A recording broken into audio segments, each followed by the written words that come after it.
didn't see you guys. Thank you for watching PewpewswithMr.X. I'm Mr. X, aka the Pew Pew Black Belt. Yeah. And let's get that tabletop review and check out this new firearm I got. Alrighty, let's check out the new METE SFX Mr. X edition. I did some custom work here to give it kind of like a rustic look. Hope you all like it. I think it turned out pretty nice. I also did the mag wells. This is a pretty sweet little shooter. The new METE series handguns incorporate some new key changes to take already great handgun to the next level. Yeah, I'm going to be comparing this gun to the TP9 SFX version. So when you hear me comparing things from the old version to the new version, that's what I'll be comparing it to. So if you're curious, but there's the one last look at it. So it's pretty sweet. This package you get with this for this gun is pretty sweet.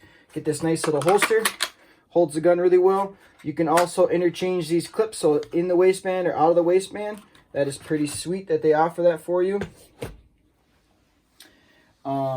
Also, this gun has an integrated flared mag well with the extension piece. So I'll show you that quick. Integrated flared mag well inside here, and then also the extension piece. And I have the extension piece already installed. You're also going to get 2 mags with this gun. One 20 rounder and then one 18 round. And as you can tell, the round indicators on the back side of the gun, I really like that. They're both going to show 18, but this one actually holds 2 more rounds. And it also gets this little speed loader. I really wish CANIK would give you a 3rd magazine. They already have the slot there. Let's fill that spot there, CANIK. And they also changed the sights on here. So the old sights, if you mounted a red dot on here, you lost your rear sight. So then you couldn't do any co-witnessing. So if your red dot went down, no battery, you were kind of SOL. With the new setup, now you can actually do emergency one-handed re-racks. And also you can mount that low profile red dot on there. So that way you can do the co-sighting with it. So that's pretty sweet. Good job, CANIK. And then also they have everything included for you. So that way you can mount that red dot on here with this little toolkit. They have the bolts and nut drivers in here, and everything is all already in there for you. And in the owner's manual, it's going to tell you to use these if you mount your red dot. So make sure you don't screw that up and you use these bolts. They also have a little magnet in here, which is pretty cool. Just want to show you that quick. Doesn't fall out on you. And while we're talking about the owner's manual, I want to make sure to talk about it. This is a pretty sweet little owner's manual. I think CANIK went above and beyond compared to a lot of other companies. It's probably just standard for CANIK to do this, but they have nice pictures, step-by-step instructions on how to do everything that I'm going to show you here in the video, especially how to mount the red dot. I'm not going to show you that part, so there it is in the owner's manual, how to mount the red dot. It's pretty sweet. Good job, CANIK. Also, they redesigned the slide release. They have a nice low profile design now, which you can kind of see there. And now it's ambidextrous. They're getting some complaints from left-handed shooters that the old TP9 version of the SFX wasn't really left-handed friendly. So now everything's reversible. The ambidextrous slide release, so that is nice that they did that. And then also they changed the beaver tail on this gun too. So they slimmed this down because they're getting some complaints from other shooters with different size hands that were saying that the old style was kind of uncomfortable for them. It was digging into their hand. So props to you, CANIK, for listening and changing the design.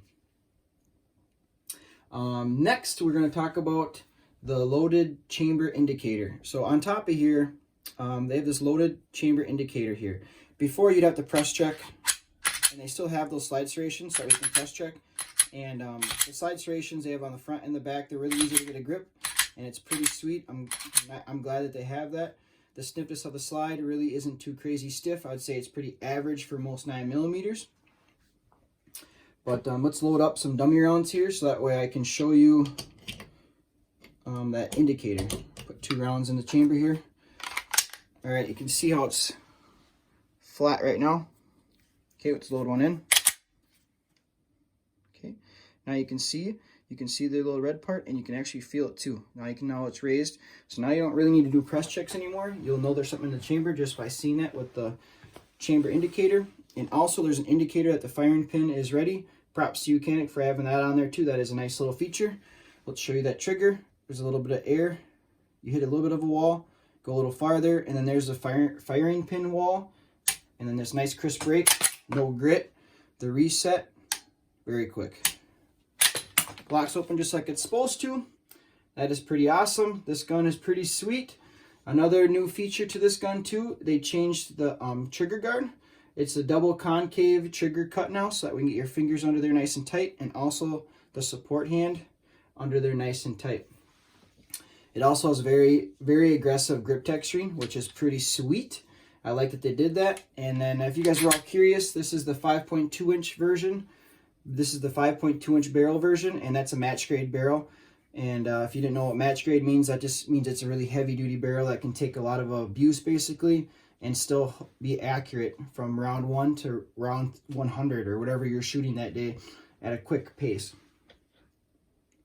But in conclusion, you're getting a very nice, amazing little pew pew for the money, and you won't be disappointed with your decision to buy a CANIK firearm. These are sweet little firearms. I really appreciate you guys watching, and if you think I earned it, please smash that like button, and don't forget to subscribe to join the Pew Pew family, to stay in contact and just ask questions and see future videos and current videos.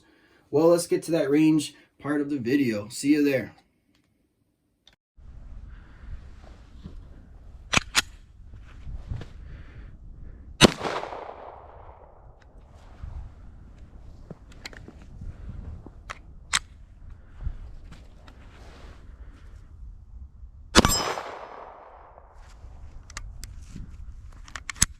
So far I've had 2 stovepipes. Let's see.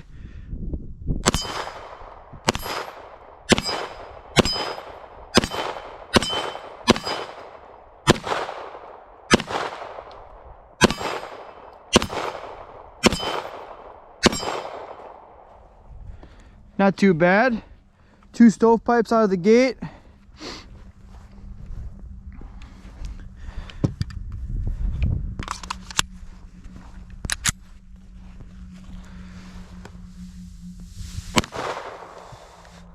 Another stovepipe, so a 3rd stovepipe, but these are the first rounds that we're shooting, so I don't know if this is to be expected or not, but we will see.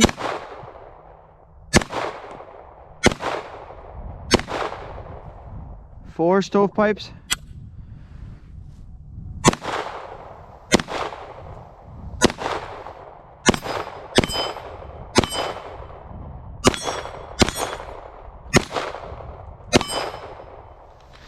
All right, let's get the target reset up, and then let's shoot another 30 rounds. I only loaded 15 rounds in each mag, so let's get to it. Alrighty, so we had 4 stovepipes on the first 30 rounds. We're gonna shoot the brass first again, and then my second magazine will be aluminum. So let's see if we have any more stovepiping issues, and yeah, let's get to it.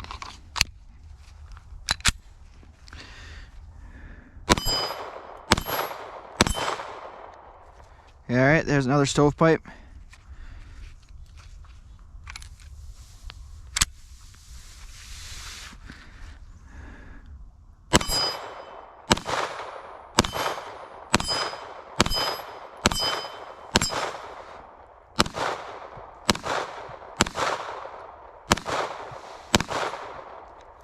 All right, 1 stovepipe out of 15 rounds there. Now let's do the aluminum.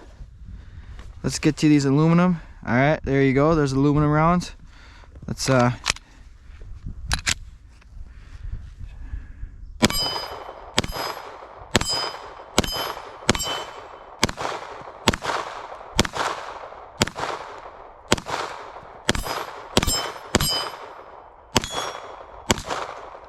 righty. That cycled all 15 aluminum just fine.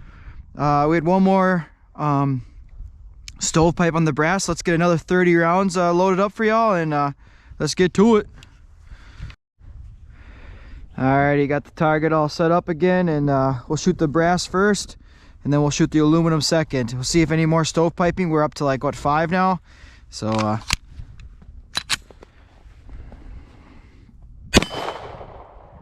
guess 6.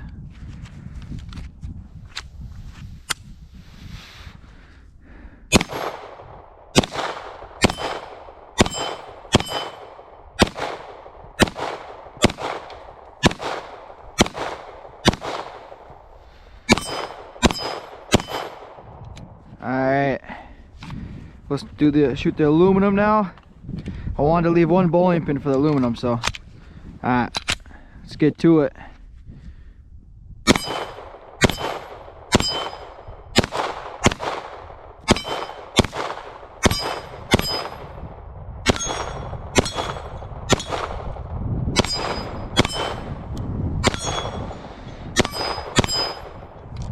Alright, that was pretty good. Alright, let's get loaded up one more time, and then we'll get to that tabletop review. Don't forget to hit that subscribe button and give me that thumbs up. Yeah, thanks for watching. Let's get it all loaded up and get the target reset and shoot another 30-50 rounds here. Alright, y'all, I just wanted to clarify to make sure y'all know that when I was having all those jams, it was with this Federal. So we're gonna be the last round of brass I shot, only the first 5 rounds were Federal, and then the last chunk was this Remington 115 grain, and then all 5 of my jams I had with this Federal 115 grain brass. And all right, well, we're gonna get back to shooting here, and we'll see if any of this Remington jams up. So all right, let's get to it. I guess I forgot to reset the target, so we'll take a quick little break here and reset target. Alright, y'all, I finally had to retire one of my bowling pins. Got some bullets stuck in there. It's pretty cool. Got one right here, one right here. I have to dig those puppies out. One right there, but alright, let's get this shooting.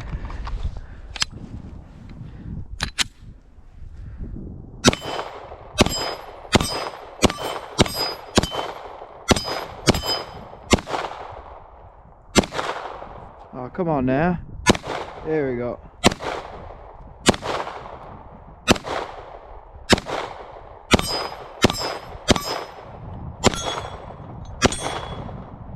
Alright, that was 18 rounds of the brass, and that Remington shot good, so maybe it was just that Federal that was jamming. And then we'll shoot this Blazers aluminum next. I wanted to save a couple bowling pins for the Blazers.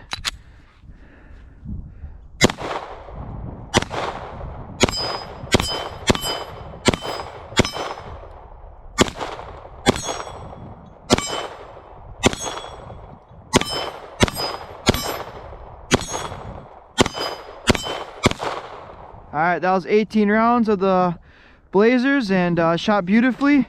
So I'm guessing it must just be that Federal that just sucks. This CANIK METE SFX is just a beautiful gun. I thought it ran beautifully. I'm going to shoot some more rounds here off camera. I'm not just going to keep shooting for y'all. You guys are going to get bored, and you want to see that tabletop where I start cleaning this puppy up.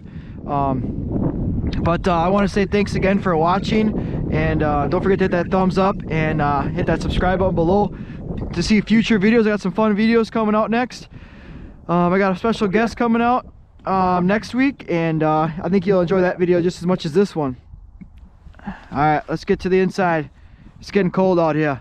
Alright, let's go. Welcome back inside. It sure was cold outside. Hope you guys like my camera angle. I know I sure did. I like being able to see how a gun ejects the shells. That was pretty sweet that we could see that. I wasn't too impressed so far with the CANIK, how it was ejecting, but we'll see if that gets a little better as the gun breaks in. And just to clarify, I was only having issues with the Federal ammunition. We only had, what was it, six stovepipes there, so whatever. Federal might be just not the choice if you're going to break your gun in. Just don't grab that ammo. Stick with Remington and Blazers. But alright, let's get to the cleaning part of this video. First things first, drop that magazine. You have to dry fire, so make sure your gun is clear. We'll press check this one. It is clear. Dry fire the firearm. And you're going to wrap your hand around the top side here. You're going to pull back just a little bit. You're going to pull down on this. There's one of these on each side of the firearm. Pull down on both sides. Push it forward, and then you can see that slide cut there. You're going to lift it up right there where the slide cut is. Lift the slide out.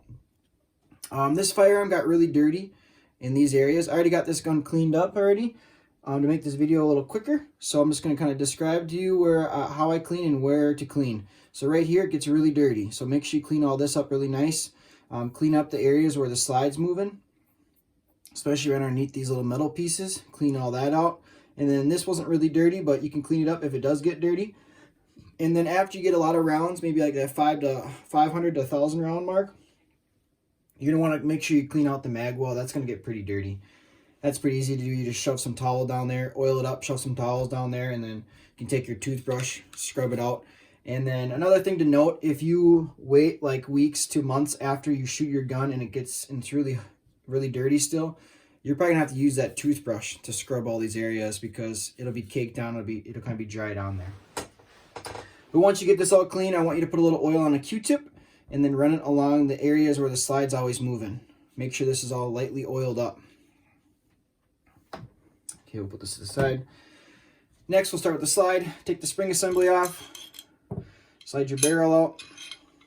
And like I was saying earlier, if you wait to clean your gun, this is going to be a little hard to clean. So spray it down and let it sit.